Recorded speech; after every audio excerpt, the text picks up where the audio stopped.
You're listening to the Small Business Talk podcast with Cathy Smith, episode 80. Small Business Talk is a podcast for business owners and entrepreneurs who want a better way to run their businesses without spending years doing it the hard way. Small Business Talk is hosted by Cathy Smith, who has run the same marketing agency for more than 17 years and helped hundreds of business owners achieve their marketing goals. Welcome to Small Business Talk. Last week, when I was the guest speaker, we touched on SEO, and I've had a few requests to explain further about SEO, search engine optimization. What is it and why is SEO important for your website? So today, let's talk SEO. In episode 17, we spoke to David Pagotto, an SEO specialist. David told us that the SEO philosophy is to have your business website ranked as high as you can organically on Google. David said that there was 3 main factors that drive your SEO results. Architecture, the way your website is built, correct heading tags and structure. Content, the information that you are putting on your website.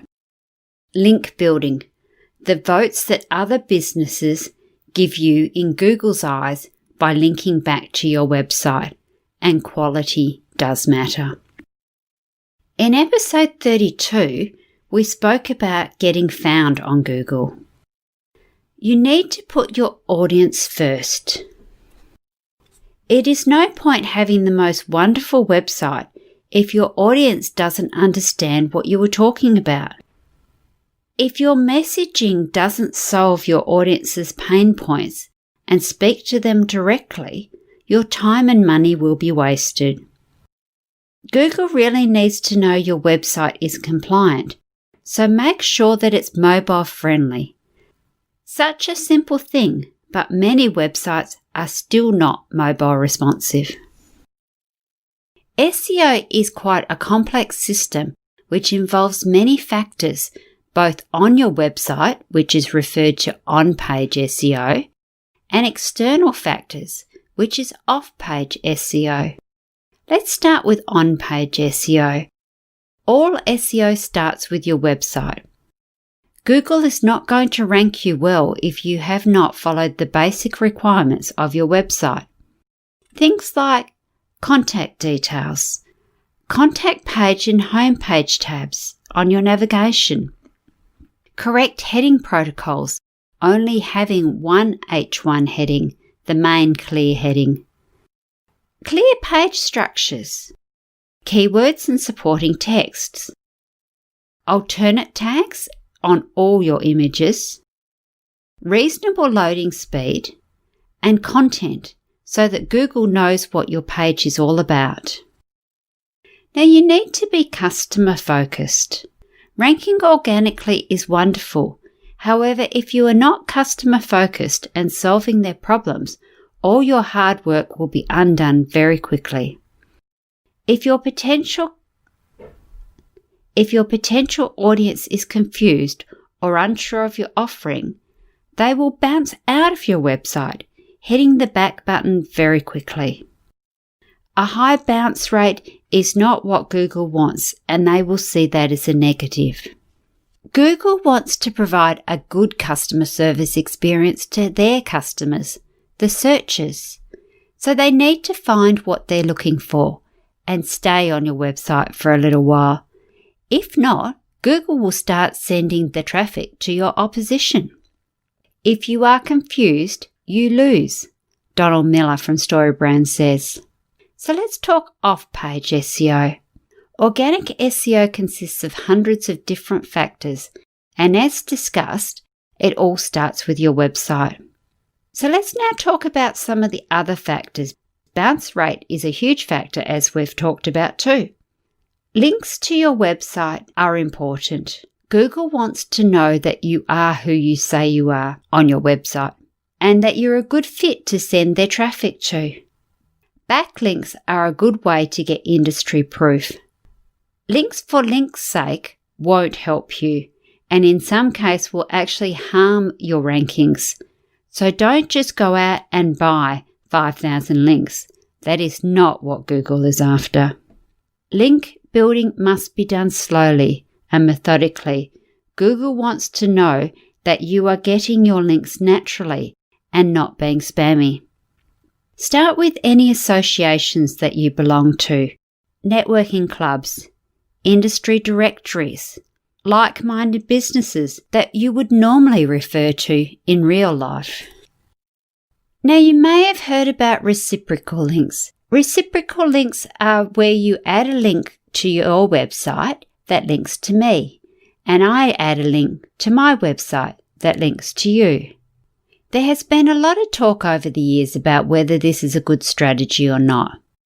Like anything, it boils down to whether this would happen in real life. Is it a natural thing to do? And does it help your audience?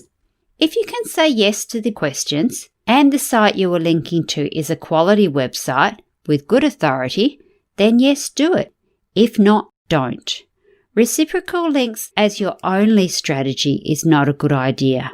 Think about how you are placing them. A whole list of links on one page is not a good idea either. If you are writing a blog post and discussing a particular topic and can link to an article from a local accountant discussing that topic, then that's a natural link. If the accountant does the same and links back in a different article to your website, then you're both linking to each other, but there's a purpose and you are helping your audience.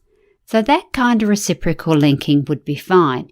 But linking for link's sake and buying reciprocal links, that is definitely not a good idea in Google's eyes. Link exchanges are organised reciprocal links. And once again, depending on how this is done is whether it's good or not. Remember, link for linking's sake is not a good strategy. Backlinks need to be part of your SEO strategy, but not all of your SEO strategy. Another thing Google likes is traffic. So the more traffic you get, the more traffic they will send you. Traffic can be a bit of a chicken and the egg kind of scenario. You need traffic to get traffic, but how do you get traffic if you haven't got traffic? So one thing you can look at is paid ads. Driving traffic to specific pages on your website can be useful, and especially if your domain is really new. But think about the customer once again and the audience experience. Are you just driving them to the homepage for the sake of it?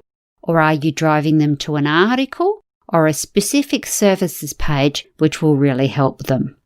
Guest blogging is another way that you can do it.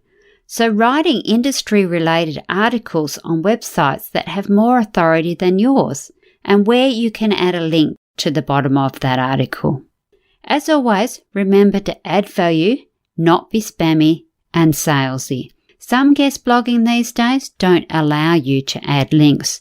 So therefore, it would be a good authority piece, but not necessarily a good traffic piece. And think about offline drivers. How else can you send people to your website? Your business card, your signage on your building. If you're running an ad in the local netball association or soccer association, can you add your website link to that? And don't forget your email signature. Make sure your email signature actually has your website link, especially if you're using a different domain name or a shortened domain name to your actual website. Make sure you do add it in your email signature. One of the best ways to get traffic to your website is using partnerships. Think about who has the same audience as you, but doesn't offer the same services as you. Does a local sporting club, school, or business association have your audience? Do they have regular newsletters? Do they have sponsorships? Or can you run an ad or donate a product and a service in return for getting a link on their website or information put out? There are many ways that you can have partnerships, but it must be a win-win for all parties. The biggest thing to remember, and as I've said a few times in this podcast, is make sure you are helping your audience. Is the activity that you are doing in the best interest of your customer? If so, then do it. If not, that's a word of warning right there. Okay, Okay, well, now we're going to talk about some things about what not to do for SEO. A word of warning, be careful, very careful, of the SEO offers that flood your inbox and the spammy telemarketers calling you, offering quick fixes and don't pay unless we get results. These promises often do get quick results. However, the penalties that come with them from being associated to the wrong neighbourhoods can take years to reverse and in some cases can never be put right. So be very careful. SEO is a long, slow game that has to be done right. And when it is done right, it can often continue to perform for years. If it is too good to be true, then it probably is. So please be aware. Google is very unforgiving of websites that try to scam their customers. If you would like to know more about some of the famous Google crackdowns, go to moz.com and check out their Learn on SEO to read more about penguin, panda, hummingbird, RankBrain, and pigeon. And no, we're not talking about cute animals or birds. These are algorithm changes that wiped out some people's Google rankings overnight. A lot of websites were affected by these crackdowns didn't even know that they had done anything wrong. They just got caught up in the wrong neighbourhood or with the wrong crowd. Others, of course, were the instigators of the farming systems and were trying to do the wrong thing. But everybody got tarred with the same brush. SEO is date reliant. You need to stay up to date with SEO best practices as they are very date critical. Things like keyword stuffing was all the rage back in 2013, but now it will get your website shut down. Keyword stuffing is where you added too many keywords into your text in the hope of ranking in Google. Generally, it made the text hard to read and didn't give the user a very good experience. As you can see, there are lots of different factors to SEO on your website, and we have only just scratched the surface. Try a few of these suggestions out and see how you go. We have listed some extra resources for you at smallbusinesstalk.com.au/080. So that's episode 80 of Small Business Talk. So until next week, stay safe and have a go at some of these tips. Love to hear your comments of how they went. See you next week. Bye. Don't forget to subscribe to Small Business Talk podcast and head on over to smallbusinestalk.com.au/downloads for all the show notes and links to this episode. Remember, to be great, you must start. Pick one tip from today's episode, take action and implement it. Let's meet again next week at the same time and place. Until then, take action.